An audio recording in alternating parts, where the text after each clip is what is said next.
সপ্তম তথা শেষ দফার প্রচার আগামীকাল সন্ধ্যে ৬টায় শেষ হয়ে যাবে।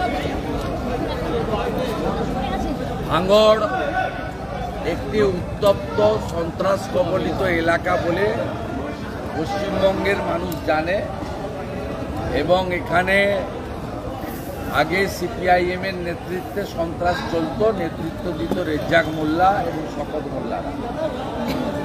পরবর্তীকালে নতুন বোতল পুরনো মদ এরাই তৃণমূল কংগ্রেসে যুক্ত হয় এবং কিভাবে রক্তস্নাত হয় প্রতিটা নির্বাচনে গোটা বাংলা সেটা দেখে এবং গত পঞ্চায়েত নির্বাচনে এখানে মৃত্যুর মিছিল চলেছে।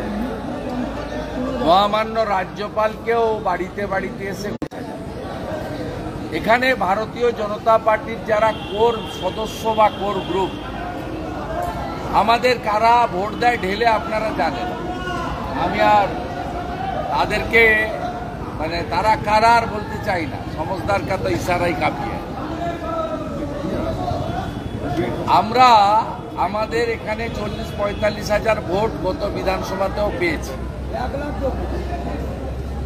আমরা এখানে এর আগে একটি আমাদের নেতৃত্ব এসে জেলা নেতৃত্ব বুথ সশক্তিকরণের একটা মিটিং করে গেছে প্রায় ১০০০ খানিক ৭০০ কর্মীকে নিয়ে। আমরা নির্বাচনের শেষ প্রচারে এখানে একটি মাঝারি মাপের সভা ৪-৫ হাজার মানুষকে নিয়ে করতে চেয়েছিলাম। তার জন্য আমাদের ভাইস প্রেসিডেন্ট জেলা কমিটি অবনীবাবু এবং মণ্ডলের ৩ প্রেসিডেন্ট ভাইরা আছেন, মান্যবর প্রার্থীও আছেন ডক্টর অনির্বাণ গান্ধী, অন্যান্য গঙ্গাধরবাবু সহ অন্যান্য জেলা নেতৃত্ব বিমান কুণ্ডু লস্করদা সবাই আছে। তা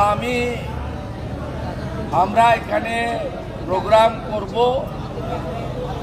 আবেদন যেভাবে সুবিধা পোর্টালে করতে হয় তার যা নিয়ম নীতি আছে ২৬ তারিখ মাঠের এনওসি নিয়ে এই মাঠে আমরা সম্পূর্ণ অ্যারেঞ্জমেন্ট করেছি। গতকাল সকাল থেকে প্যান্ডেলের কাজ হচ্ছে, পরশু রাত্রিবেলা থেকে এখানে ব্যবস্থার কাজ চলছে, কেউ বাধা দেয়নি।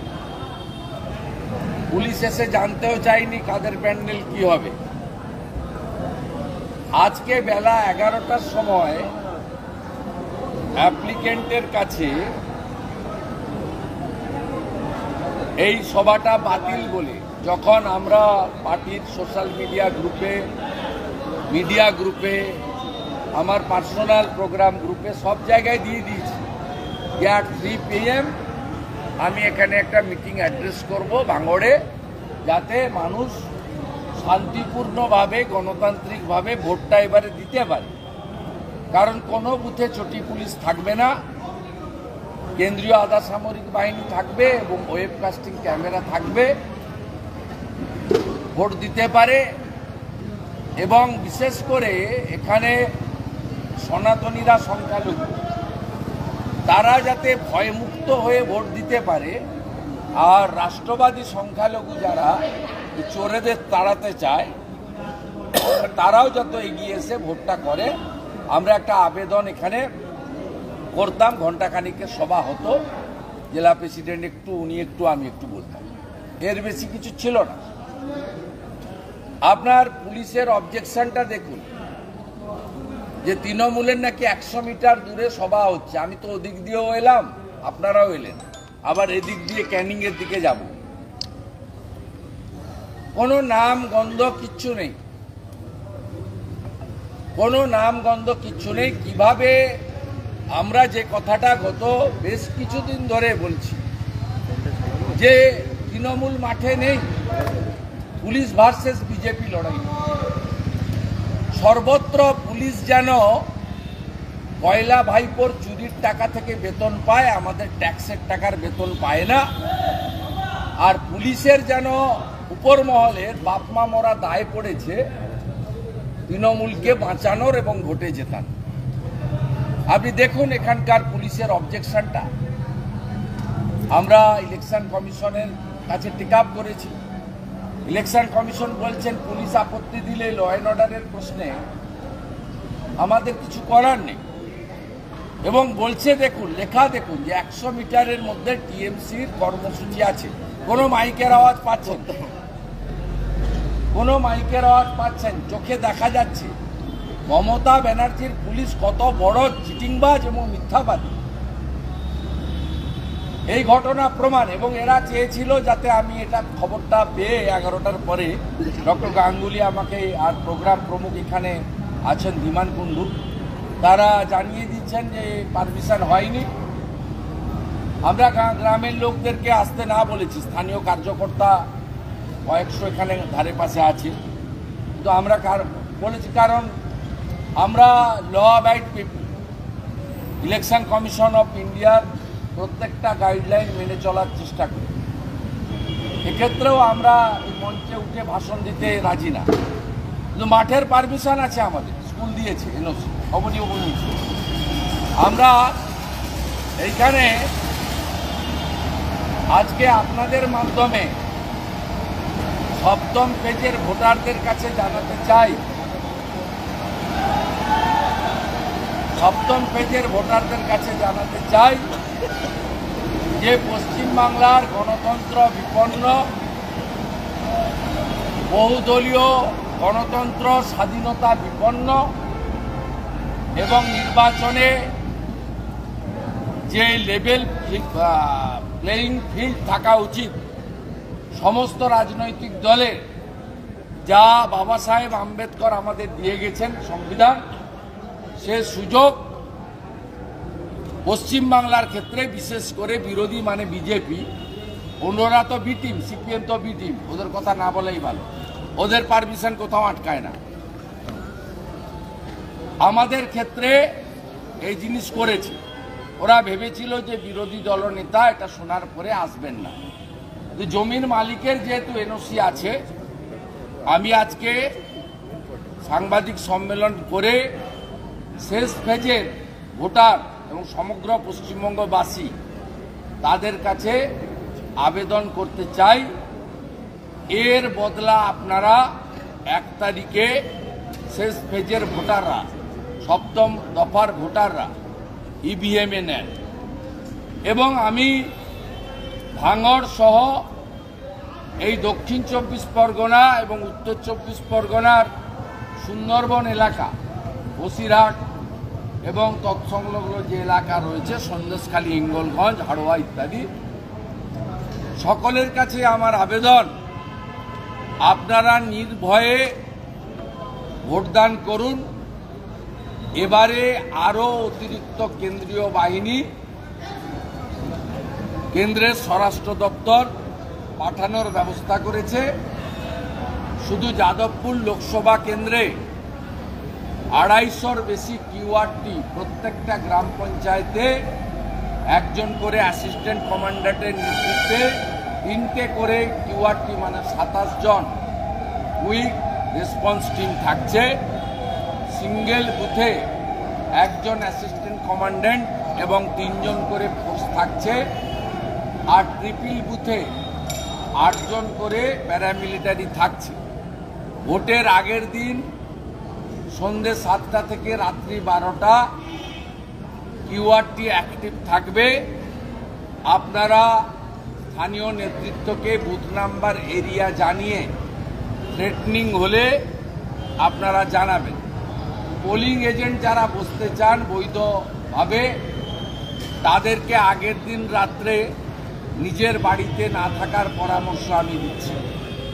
আমি 6ষ্ঠ দফায় দেখেছি পোলিং এজেন্টদেরকেও পুলিশ গিয়ে তল্লাশির নামে ট্রাভেল মঙ্গার বলে তুলে এনে থানায় বসিয়ে রেখে ভোটের সন্ধ্যে 6টার পর ঠিক ছেড়েছে। আমি সম্ভাব্য পোলিং এজেন্ট তাদেরকে বলবো আগের দিন একটু নিরাপদ স্থানে থাকার ব্যবস্থা করবেন, সকালবেলা বেরিয়ে আসবেন। কোথাও যদি মনে হয় যে বুথে এন্ট্রি নেওয়ার ক্ষেত্রে সমস্যা হবে, আপনারা সংশ্লিষ্ট দায়িত্বে যারা আছেন তাদের মাধ্যমে আমাকে জানাবেন। প্যারামিলিটারি ফোর্সের জওয়ানরা সেক্টর অফিস থেকে আপনাকে নিয়ে গিয়ে বুথে এন্ট্রি দেবে এবং ভোট শেষ হওয়ার পরে মেশিনের সাথে আপনাকে নিরাপদ স্থান সেখানে বের করে আনবে। আমি এই আশ্বাসগুলো দেওয়ার জন্য ভাঙড়ের এই রক্তাক্ত ভূমিতে দাঁড়িয়ে, যেখানে নির্বাচন এলে রক্তের হোলি খেলা হয়, ভোট লুট করা হয়, গণতন্ত্রের ন্যূনতম স্থান এখানে নেই।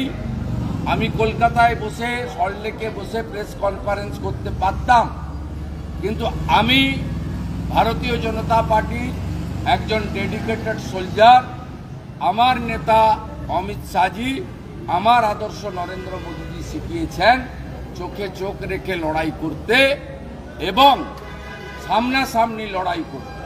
তাই এই পবিত্র মাটিকে প্রণাম করে ডক্টর অনির্বাণ গাঙ্গুলিকে পদ্মফুল চিহ্নে বোতাম টিপে ভোট দেওয়ার আবেদন করে গেলাম এবং আমি কথা দিয়ে যাচ্ছি, আগামী 4 তারিখে নরেন্দ্র মোদী তৃতীয়বারের জন্য প্রধানমন্ত্রী হবেন। 400 সিট নিয়ে বিজেপি এনডিএ আসবে এবং ডক্টর অনির্বাণ গাঙ্গুলিও জিতবেন। যতই যে যাই অঙ্ক কষুন না কেন, 19 আর 24 আকাশ পাতালের তফাৎ আছে। এখানে মূলত ভাঙড়ের ক্ষেত্রে চতুর্মুখী লড়াই হবে।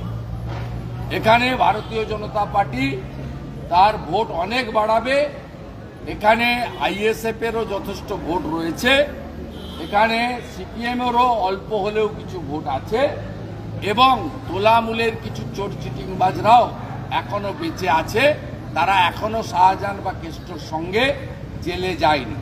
যদিও একটু আগে সংবাদ মাধ্যমে দেখে এলাম এখানকার সবচেয়ে বড় মাফিয়া, তোলাবাজ, গুন্ডা, খুনি শকত মোল্লাকে সিবিআই নিমন্ত্রণপত্র পাঠিয়েছে আবার কয়লা কাণ্ডে এবং তিনি জানিয়েছেন যে তিনি ভোটের কাজে ব্যস্ত। আমি সিবিআইয়ের কাছে আবেদন করব যে আপনারা যাকে বারে বারে ডাকেন, তিনি সিবিআইয়ের মতো অর্গানাইজেশনকে বুড়ো আঙুল দেখাচ্ছেন। সমস্ত চোরাই কয়লা সুন্দরবন এবং দক্ষিণ উত্তর 24 পরগনার ভাটাতে শকত মোল্লা সাপ্লাই করেছিল কয়লাতে, এটা প্রমাণিত। তাই আপনাদের উচিত ও যেখানেই থাকুক, ভাইপোর বাড়িতে বা পিসির বাড়িতে, চুলের মুঠি ধরে কেষ্টমণ্ডলের মতো ওকে তুলে নিয়ে গিয়ে গারদের মধ্যে করা। যদি এটা করতে পারেন, সিবিআইয়ের সুনাম বৃদ্ধি পাবে এবং ভাঙড় সহ সমগ্র এই এলাকায় গণতন্ত্র প্রতিষ্ঠা হবে এবং সাধারণ মানুষ সিবিআইয়ের প্রতি কৃতজ্ঞ থাকবে। এটুকু আমি as a leader of opposition আশা করি। কিন্তু সিপিএম কমিশনে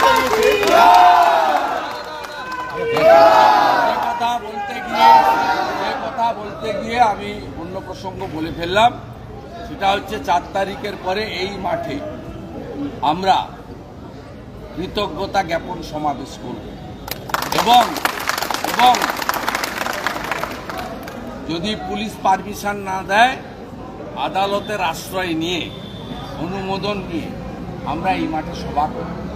আমরা যদি গতকালই আমাদের পিটিশন রিজেক্ট করত, আমরা অন্য ব্যবস্থা নিতাম। এমন সময় পিটিশনটা রিজেক্ট করেছে, আমাদের আর কোনো অল্টারনেট জায়গা ছিল না। এইটুকু আমি বলে পুলিশ কি করছে তার দুটো উদাহরণ সংবাদ মাধ্যমকে দিতে চাই।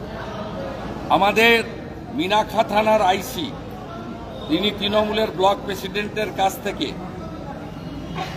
5 লক্ষ টাকা নিয়েছেন সেন্ট্রাল ফোর্সের হসপিটালিটির জন্য। আমরা দিল্লিতে সেন্ট্রাল ফোর্সের হেডকোয়ার্টারে জানিয়েছি। আমাদের ক্যানিংয়ের এমএলএ পরেশরাম দাস, তার একটি বৃদ্ধাশ্রম রয়েছে, সেখানে এসি রুম রয়েছে। ওখানকার লোকাল ওসি সেন্ট্রাল প্যারামিলিটারি ফোর্সের কমান্ড্যান্ট সিওকে ওই বৃদ্ধাশ্রমে রাখার ব্যবস্থা করেছেন।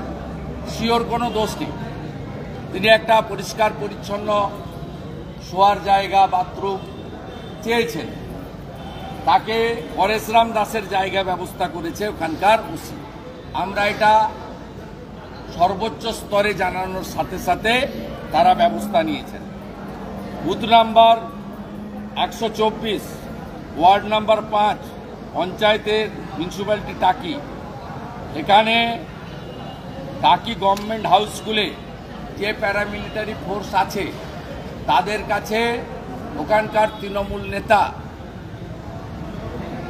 তাদের সুরাপান করার জন্য নিয়ে গেছিলেন, তারা রিফিউজ করেছেন, মদের পেটি নিয়ে গেছিলেন।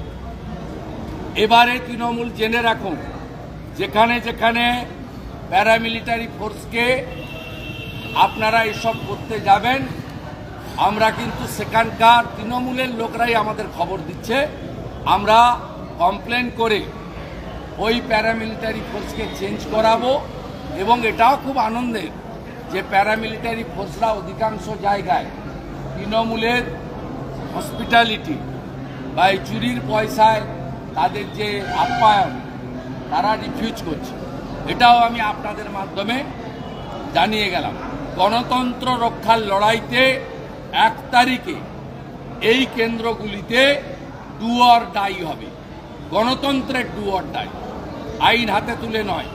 আমাদের প্রত্যেকটা কর্মী এবং আমাদের তৃণমূল ছাড়া বিরোধীও যারা আছেন তাদের কাছেও বলবো, সবাই এক হয়ে ভোটাররা, এজেন্টরা প্রতিরোধের প্রাচীর গড়ে তুলুন, শুরু করুন সকালবেলা, যাতে আমরা প্রয়োজনীয় হস্তক্ষেপ করতে পারি। আগে ভোটদান, পরে জলপান। আপনারা সবাই এটা করবেন, এই আবেদন আমি আপনাদের কাছে করে। আর কিছু প্রশ্ন আছে সাংবাদিকদের? শওকত মোল্লাকে নজরবন্দি করার জন্য সিপিএম এর তরফে কমিশনে জানানো হয়েছে। শুধু তাই নয়, জাহাঙ্গীর খানেরও বিরুদ্ধে যাতে নজরবন্দি সিদ্ধান্ত নেয় কমিশন। আপনি কিভাবে দেখছেন বিষয়টাকে? না, এ তো ইন্ডিজোটের পার্টনার, সিপিএম তো ইন্ডিজোটের পার্টনার। আর মমতা ব্যানার্জি তো ঘোষণা করেছে যে আমি জেতার পরে ইন্ডিজোটেই ছিলাম, আছি, থাকবো। আর খাড়গেজি বলেছেন আমি দরজা দেখিয়ে দিচ্ছি অধীর চৌধুরীকে, মমতা ব্যানার্জির সঙ্গে আমরা আছি। এই দ্বিচারিতায় মানুষ ভুলবে না, এগুলো বাজার মাতানোর বিষয়। মমতা ব্যানার্জির বাড়ির সামনে গিয়ে পুলিশের সঙ্গে ঠেলাঠেলি করে মিডিয়াতে ছবি পাওয়া যায়। আগে নিজেদের নীতি ঠিক করুক। সিপিএম একটা স্টেটমেন্ট করুক যে মমতা ব্যানার্জি ইন্ডিজোটে থাকলে আমরা থাকব, তারপরে সিপিএমের এইসব ড্রামাবাজি নিয়ে উত্তর দেওয়া যাবে। সিপিএমকে বেশি ওয়েটেজ আমরা দিতে রাজি নয়। সিপিএম একটা ইরিলিভেন্ট ফোর্স, তারা প্রার্থী দাঁড় করিয়েছে ভোট কেটে তৃণমূলকে জেতানো, এবং তারা প্রথমে বলছে নো ভোট টু মোদি, তারপরে বলছে বাংলায় আমাদের ফিরিয়ে আনুন, ফেরাতে হাল আমরাই কি বিহালকে আমরা লালেলাই হাল ফেরাবো না কি একটা বলছে। আর উনারা ফিরলে কি হবে সবাই জানে। শওকত মোল্লা আবার সিপিএমে ফিরে যাবে, আবার নতুন জামা, পদ্ধতি এক। শুভেন্দুদা, মমতা বন্দ্যোপাধ্যায় বলছেন দমদমে ধরেই বলেছে, দমদমে যে আপনাদের ভোট সিপিএম এ ট্রান্সফার হবে লোকসভায়, আর বিধানসভায় সিপিএম এর ভোট আপনাদের কাছে ট্রান্সফার হবে। মমতা বন্দ্যোপাধ্যায় বলছেন লোকসভায় সিপিএম এর কাছে মাথার চিকিৎসা দাও, মানে সুজন সজল জোট। উনি বলছেন আরও একটা বিষয়, উনি বলেছেন যে লক্ষ্মীর ভান্ডার যদি ভাঙতে আসে বিজেপি, তাহলে শিল নোড়া নিয়ে ওদের দাঁতের গোড়া ভেঙে দিন, শিল নোড়া নিয়ে ওদের দাঁতের গোড়া ভেঙে দিন। ডাক্তার এসপি দাস আছে, আবার দাঁত বাঁধিয়ে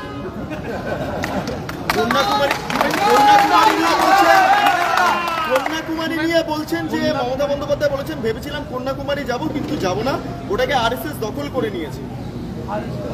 প্রচার বন্ধ হতেই কেন মোদি আরএসএস সম্পর্কে ওনার কোনো ধারণা নেই। আরএসএস না থাকলে 11 সালে উনি ক্ষমতায় আসতে পারতেন। শুভেন্দুদা, ষষ্ঠ দফা নির্বাচনের পর আপনারা বলেছিলেন আপনাদের মূল ফোকাস থাকবে ডায়মন্ড হারবার। আপনি আজকে প্রচারে সেখানে যাবেন, বলেছিলেন আপনারা একদম বিশেষভাবে নজর দিচ্ছেন না ডায়মন্ড না না, আমাদের সব জায়গায় নজর আছে। আমরা বলেছিলাম শেষ দফার নির্বাচনে আমরা সবাই অন্যান্য জায়গায় ভোট শেষের পরে এখানে ঝাঁপিয়ে পড়ব। তো আমাদের সর্বোচ্চ নেতা ঝাঁপিয়ে পড়েছেন নরেন্দ্র মোদী। তিনি অশোকনগরে সভা করেছেন, তিনি আজকে বারুইপুর করেছেন, আজকে গতকাল বারুইপুর করেছেন, আজকে গতকাল কলকাতার রোড শো তো আমার মনে হয় ভারতবর্ষের মধ্যে সবচেয়ে সেরা রোড শো, আমি তার উইটনেস। আর আজকে এত সকালে কোনো দল পারবে না, উনি 10:30টায় 11টায় মঞ্চে চলে এসেছেন। আজকে 2 লাখের বেশি মানুষ কাকদ্বীপে গেছেন, ডায়মন্ড হারবার, জয়নগর এবং মথুরাপুরের মানুষ। তা আমাদের প্রধানমন্ত্রী নিজে লিড করছেন, আর আমরা তো তার সৈনিক। আমরাও এই দফাতে আমাদের যা যা করণীয় করছি, প্রচুর প্রোগ্রাম ক্যান্সেল করছি। সকালে আমার মধ্যমগ্রামের র্যালি ক্যান্সেল করেছি, বিকালে এখানে ক্যান্সেল করেছি। এরপরে ক্যানিং আছে, সেটা মানে পারমিশন পাওয়া গেছে শুনছি, না পৌঁছানো পর্যন্ত না চালে বিশ্বাস।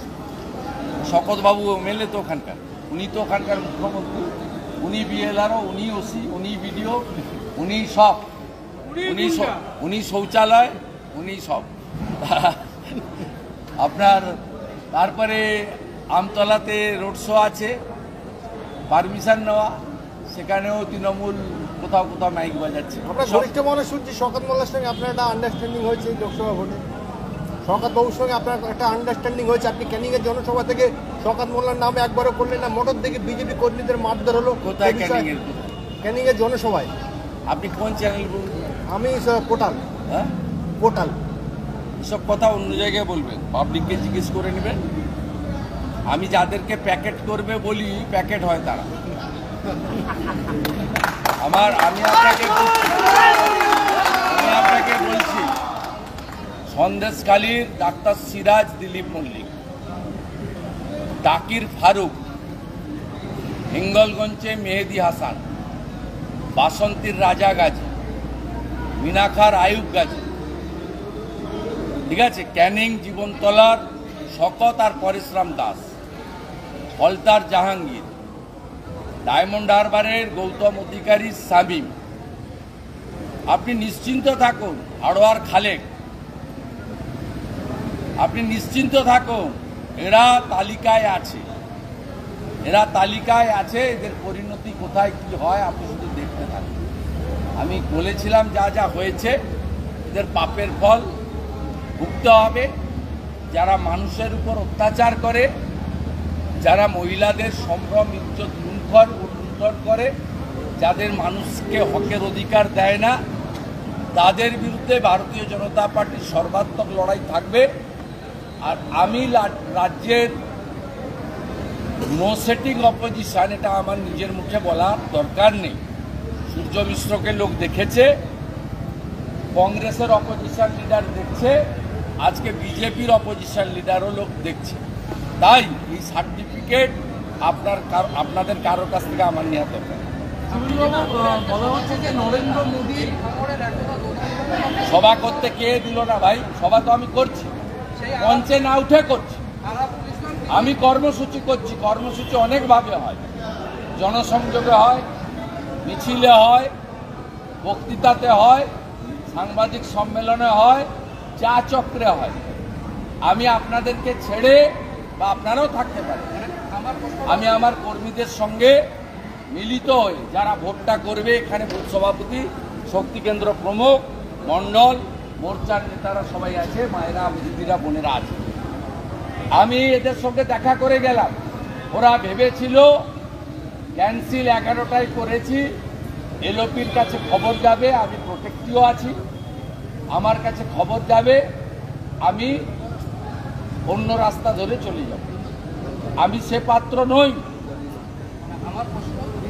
আমি এখানকার পুলিশকে বলে গেলাম, বিজেপি সরকারে আসবে আর এই পুলিশটাকে গ্যারেজ আমি করব। এটা আমার কম্পিউটারে স্টোর করলাম। দাদা, আরাবুল ইসলাম জেলে ভাঙড়ে কি বিরোধীরা ভোট করাতে পারবে? সাধারণ মানুষ কি ভোট দিতে পারবে আরাবুল ইসলাম জেলে? আরাবুল ইসলাম থাকলে ভোট করাতে পারে তার কি মানে? আরাবুল ইসলাম কি এখানকার মুখ্যমন্ত্রী? আরাবুলকে জেলে ঢুকিয়েছে সকল, তৃণমূল ঢুকায়নি, বিজেপি ঢুকায়নি। মমতা ব্যানার্জি এবং ভাইপো ঢুকিয়েছে। ভারতীয় জনতা পার্টির এখানে কোনো রোল নেই। যে ভারতীয় জনতা পার্টিকে এরা বলে হিন্দুদের পার্টি, ফুরফুরা দরবার শরীফের পীর সাহেবের বাড়ির ছেলে, তার রাজনীতি যাই হোক, মুসলিম ইসলাম ধর্ম লোকেদের কাছে এটা পবিত্র জায়গা, তাদের কাছে তার টুপি ধরে দিল্লির পুলিশ টানেনি, মমতার পুলিশ টেনেছে। নৌসাদ সিদ্দিকীকে জেল ইডি সিবিআই খাটায়নি, মমতা ব্যানার্জি খাটিয়েছে।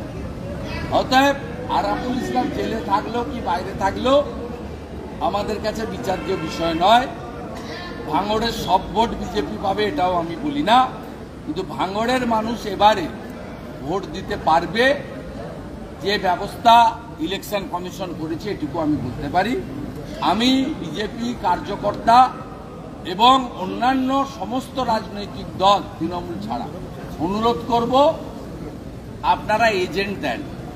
এজেন্ট যদি না থাকে, ওরা যেটা করছে কেশপুরে করেছে, কিছুটা সফল হয়েছে। সেটা হচ্ছে ওয়েবকাস্টিং ক্যামেরাকে ডিস্টার্ব করছে যাতে ক্যামেরা ছবি না ওঠে। কেশপুরে স্কুটিনিতে দুটো বুথের ছবি আমরা দেখেছি। আমাদের যিনি অমূল্য মাইতি গেছিলেন, হিরণের প্রতিনিধি, পাশে দাঁড়িয়ে থেকে বলছে জোড়া ফুলে ভোট দিতে। এজেন্ট থাকলে এটা পারবে না। আমি যেমন নন্দীগ্রামে রুখেছি 63টা মুসলমান বুথে, আমি 21এও এজেন্ট দিতে পারিনি। এবারে আমি 62টা বুথে এজেন্ট দিয়েছিলাম, একটাও ছাপ্পা ভোট করতে পারেনি। এরা মৃত ভোটার, অ্যাবসেন্ট ভোটার বিকেল 4টে থেকে 6টা মেরে দিচ্ছে এজেন্ট না থাকার সুযোগ নিয়ে। আমি সকলকে বলবো, একটা বিধানসভার যে কোনো লোক যে কোনো বুথে এজেন্ট হতে পারে, সেই গ্রামে হতে পারবে কথা নেই। আপনারা এজেন্টটা বসুন, এজেন্ট বসুন, মানুষ নিজের ভোট নিজে দিক। আমার স্থির বিশ্বাস, আমি কোচবিহার থেকে ভাঙড় অব্দি এসছি, 160-65টা মিটিং হয়ে গেছে, কালকে হলে 170 পেরিয়ে যাবে। আমার স্থির বিশ্বাস, আমি 3বারের এমএলএ, 2বারের এমপি, 3বারের কাউন্সিলর। আমার স্থির বিশ্বাস, কোনো লোক মেশিনের সামনে গিয়ে চোর তৃণমূলকে ভোট দিচ্ছে না। চোর তৃণমূলকে কেউ ভোট দিচ্ছে না, কিন্তু সে শুধু দেখতে চাইছে তার ভোটটা যেন কেউ দেখতে না পারে। সে যেন নিজের বিবেক অনুযায়ী তার বোতাম আঙুলটা টিপে, যেমন আমি টিপেছি মোদিজির পক্ষে। এইটা চাইছে জনগণ। আর এইটা দেওয়ার জন্য কেন্দ্রীয় পুলিশ বুথে থাকবে, ভারত সরকারের ইসিআই ওয়েবকাস্টিং ক্যামেরা টাইমার লাগিয়ে দিয়েছে, হয়ে গেছে আমার কাজ। নরেন্দ্র মোদী কন্যাকুমারিকায় বসে ধ্যান করছেন, প্রচারের পর কেন টিভিতে দেখানো হবে? ইলেকশন কমিশনে যাব আমরা, বলছেন মুখ্যমন্ত্রী মমতা বন্দ্যোপাধ্যায়। উনি যান না, উনি তো সব ব্যাপারে যান। আর ইলেকশন কমিশনও ওনার অনেক কথা শোনেন।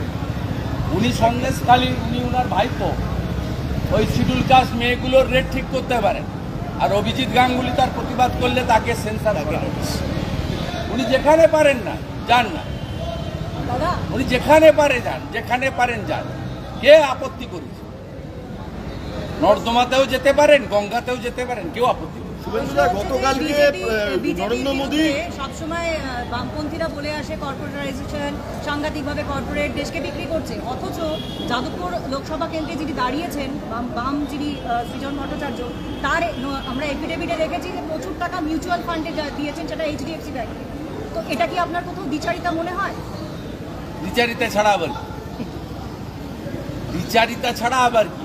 কমিউনিস্ট পার্টির লোকেরা অপ্রাসঙ্গিক হয়ে গেছে এবং এই নির্বাচনে কেরালাতেও অপ্রাসঙ্গিক হবে। পশ্চিমবঙ্গে এরা একটা সিটেও ওই সেলিম সাহেব যদি জামানত বাঁচাতে পারে, আর একজনও কমিউনিস্ট পার্টি বা কমিউনিস্ট পার্টি মার্ক্সবাদী জামানত রক্ষা করতে পারবে না। জেতা তো দূরের কথা, প্রত্যেকবার নন্দীগ্রামে মুসলিম ক্যান্ডিডেট দেয়। আমি লড়েছি 14তে ইব্রাহিম আলীর সাথে, আমি লড়েছি 16তে কবির মোহাম্মদের সঙ্গে। এবারে মমতা ব্যানার্জিকে জিতানোর জন্য মীনাক্ষীকে পাঠিয়েছিল যাতে হিন্দু ভোটটা ভাগ করতে পারে। এদের কায়দাটা এটা, সনাতনী ভোট ভাগ করা এবং তৃণমূলকে জেতানো। এরা একটাও মুসলিম ভোট নিতে পারে না এবং সেই কারণে নন্দীগ্রামের লোক আপনাদের চোখে বড় নেত্রী, বিরাট নেত্রী, ঝড় তোলা নেত্রী মীনাক্ষীর জামানত জব্দ করে দিয়েছে। মীনাক্ষী বোন যে 10,000 টাকা জমা দিয়েছিল সিকিউরিটি মানি, ওটা আর ফেরত পাই। এখানকার এই সৃজনের অবস্থাও এর থেকে খারাপ হবে, ওর থেকে আইএসএফ বেশি ভোট পাবে, এটা আমি আজকে বলে গেলাম। বলছি গতকাল প্রধানমন্ত্রী শিল্প প্রসঙ্গে বলেছেন এ রাজ্যে বাম, শেষ করো ভাই, আর সিদ্ধ হয়ে গেল। এই জাস্ট প্রধানমন্ত্রী কালকে শিল্প প্রসঙ্গে বলেছেন এ রাজ্যে বাম, কংগ্রেস এবং তৃণমূল যারাই ক্ষমতায় ছিলেন শিল্প নিয়ে কোনো উদ্যোগ গ্রহণ করেননি, কিন্তু গুজরাটে সেটা হয়েছে। গুজরাটে শিল্প হয়েছে কিন্তু এই চত্বরে কোনো শিল্পই হলো না এ রাজ্যে। বাম, কংগ্রেস এবং তৃণমূল 3 দফাতে কিচ্ছুই হয়নি। সিপিএম সিটুর নামে তালা লাগিয়েছে আর মমতা ব্যানার্জি ডিনামাইট দিয়ে সিন্দুরের কারখানা উড়িয়েছে। আর মমতা ব্যানার্জির যে ল্যান্ড পলিসি, আমি ওনার সঙ্গে ছিলাম, আমি বারে বারে বলেছি প্রাইভেট ইনভেস্টাররা ল্যান্ড পলিসি এইটা হলে কোনোদিন আসতে পারে না। শুধু তাই নয়, মমতা ব্যানার্জি এয়ারপোর্ট করার জন্য ভাঙড়ের ফাঁকা জমি চেয়েছিল ভারত সরকার, ফাঁকা জমি, ঘরবাড়ি নয়। সে জমি পর্যন্ত দেয়নি, ভারত সরকার টাকা দিত। রেলের ফ্রেট করিডোরের ডানকুনি জলন্ধর জমি দেয়নি, বাগডোগরা এয়ারপোর্ট এক্সটেনশনে জমি দেয়নি, উত্তরবঙ্গে এইমস করার জমি দেয়নি, সুন্দরবনে এইমস করার জমি দেয়নি। মোদিজির স্বপ্ন সুন্দরবনে একটা এইমসের মতো হসপিটাল করবে। মোদিজি বারে বারে বলছেন জমি তো দিতে হবে। এবারে তো অমিত শাহজি রায়গঞ্জে বলেই গেছেন যে আমরা কেন্দ্রীয় সরকারের জমিতে উত্তরবঙ্গে এইমস করব। বিজেপি সরকার এলে সুন্দরবনেও এইমস হবে এবং কলকাতা এয়ারপোর্টের এক্সপেনশনও হবে, আর কোচবিহার, বালুরঘাট, মালদা, পুরুলিয়ার এয়ারপোর্টগুলো চালু হবে। উল্পি সাগরে ডিপ সি পোর্টও হবে। 10 বছর মমতা ব্যানার্জি যে ঢপ মারছে তাজপুর পোর্ট হয়নি, ভবিষ্যতেও হবে না, তা আমরা করে দেখাবো।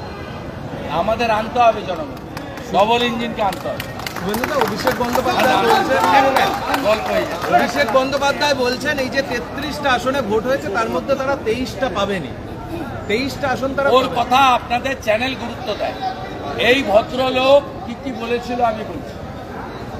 এই ভদ্রলোক বলেছিল সৌমিত্র খাঁ জেতা তো দূরের কথা, একটা বুথে যদি জিতে আমি রাজনীতি ছেড়ে দেবো। সৌমিত্র খাঁ 19-এ জিতেছে, উনি রাজনীতি ছাড়েন। উনি ব্যারাকপুরে গিয়ে বলেছিল অর্জুন সিং যদি জেতে আমি রাজনীতি ছেড়ে দেবো। অর্জুন সিং 19-এ জিতেছেন, ওনার ছেলে 21-এ জিতেছে, উনি রাজনীতি ছাড়েন। উনি বলেছিলেন আমার যদি 1 পয়সা আপনারা কিছু ত্রুটি পান, চুরি করেছি, আপনাদের ডাকতে হবে না, আমি হেঁটে হেঁটে গিয়ে গলায় দড়ি পরে নেব।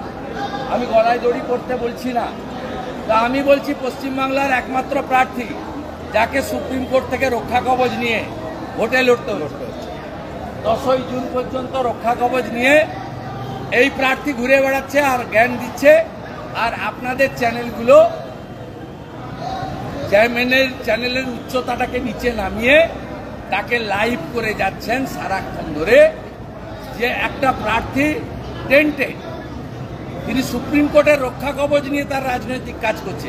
পশ্চিমবাংলা আর দ্বিতীয় কোনো প্রার্থী পাবেন না লোকসভার, যে সুপ্রিম কোর্টকে গিয়ে হাত পা ধরে বলেছে হুজুর আমি ভোটে লড়ব, বক্তৃতা করব, এই সময়টুকু আমাকে মুক্তি দেন। সুপ্রিম কোর্ট উদার, বড় মাপের জায়গা, তার সিদ্ধান্ত চূড়ান্ত, প্রণাম করে বলি। তারা বলেছে হ্যাঁ আপনি 10ই জুন পর্যন্ত, যেমন কেজরিওয়াল সাহেবকে বলেছে 1 তারিখ পর্যন্ত আপনি বেরিয়ে ঘুরুন, বক্তৃতা করুন। একেও বলেছে 10 তারিখ পর্যন্ত আপনি বাইরে থাকুন, তারপরে তো কি হবে সবাই জানে, আমি আর বলছি না। আপনি বলেছেন যে আমি চুরি প্রমাণ হলে আপনার কলকাতার হরিশ চ্যাটার্জি, হরিশ মুখার্জির দুটো বাড়ি সিবিআই ট্যাগ করেছে। 7.5 কোটি টাকার দুটো প্রপার্টি ট্যাগ হয়েছে।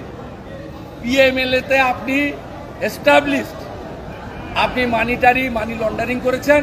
ওই কারণে আপনি যে কোম্পানির চেক পাওয়ার আছে, যে কোম্পানিতে এখনো আপনার পিতৃদেব, আপনার মাতৃদেবী, আপনার সহধর্মিনী, আপনার শালিকা, এরা ডাইরেক্টর, সেই লিপসেন্ট কোম্পানির, বাউন্স কোম্পানির প্রপার্টি অ্যাটাচমেন্ট হয়েছে। তার মানে মানি লন্ডারিংয়ে আপনি অভিযুক্ত, হাইকোর্টে প্রমাণ হয়ে গেছে বলে ইডি আপনার সম্পত্তি বাজেয়াপ্ত করেছে। তারপরেও আপনার কাছ থেকে জ্ঞান আর ভাষণ শুনতে হবে। আমার মনে হয় আর শোনার কোনো দরকার নেই, টাইম হয়ে এসছে, মাফলার গেছে, এবারে হাওয়াই ছুটির পালা।